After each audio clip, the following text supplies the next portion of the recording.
Welcome to the podcast. I am your host, Executive Coach Nicole-Renee. And today's topic, we're going to discuss don't allow your list to cause you to lose. Yes, a few months ago, I had an opportunity to watch this radio personality question women about what are they looking for in a partner. And I noticed a pattern. The same reoccurring answers were coming up. And so I'd like to address that today. One of the questions, the response to the question was, I don't know what I'm looking for in a mate. I never thought about that. Well, clearly, that's a problem. The second one was, I need a man that is 6 foot tall, that makes 6 to 7 figures, because I need to secure the bag. Well, you know what? That was a problem too. And then the third one was a laundry list about this long of all the qualifications they're seeking in a partner. Well, you know what? That was a problem too. So I like to address these problems. Love to get your feedback.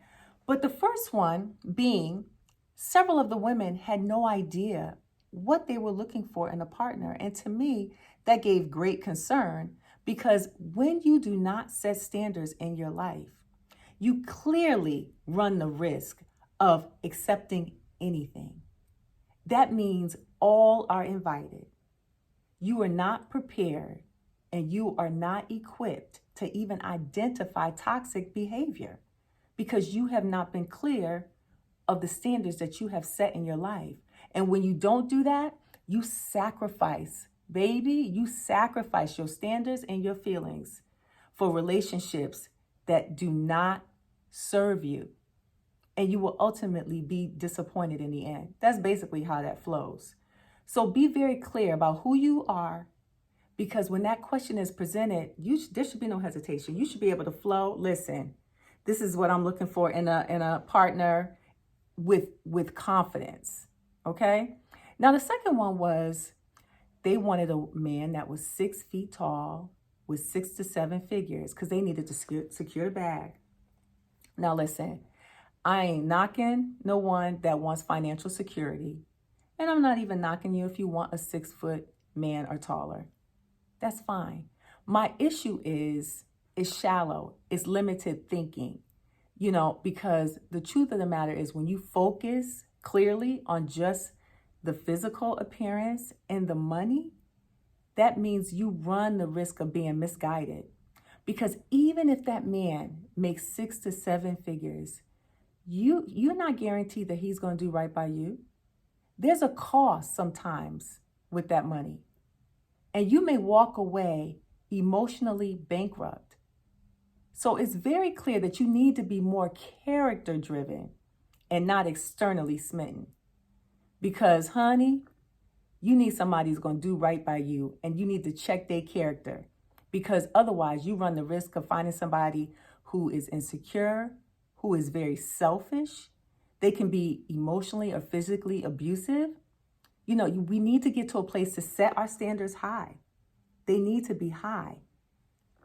We need to know that, listen, you get these men out here, with great intentions, but it's clear, do you want a man of good intentions or a man of good character? Because clearly, a man of good intentions makes promises, but a man of good character keeps them. And you need to be very clear about that. Character driven. Now, number 3. We talk about the long laundry list of all the things that they're looking for in a partner. I think that's great. I applaud them for even knowing what they're looking for because that is definitely a start. My concern is, do they carry the same or similar characteristics that they're seeking? What are they contributing to the union? Did they do a self-evaluation on themselves to discover who they are? And if they would even be a match for a high-value man, because I'm assuming they're looking for a high-value man. But one thing that's very clear is listen, a high-value man will find and seek out a high-value woman. So you need to make sure that you are that high-value woman. And for those who are not clear on what a high-value woman exemplifies, let me just give you an insight. They know their worth. They exude energy that goes beyond the physical. They're careful about who they allow in their life. They embrace their femininity and their sexuality. They possess a confidence that exudes from unwavering self-love. They love and respect who they are. They're grounded and maturity. They're not afraid to speak their mind. Oh no. And they're very committed to learning and to growing. Knowledge is key. They're very self-aware and empathetic. They embrace their vulnerability and they know their value and only want people that value them. That is important because listen, they own who they are. They're very assured of who they are. They know that their life is no less abundant without a man in it. And they are women of prayer. You know, people are walking around here desiring a king and can't even find a prince because they are too busy attracting and entertaining the frogs. Don't let that be your story. Know who you are, know your worth, know what you're looking for in a partner, do the work, take the mask off, stop sending your representative, embrace all of you, the good, the bad, and the indifferent, because we can't give from an empty place.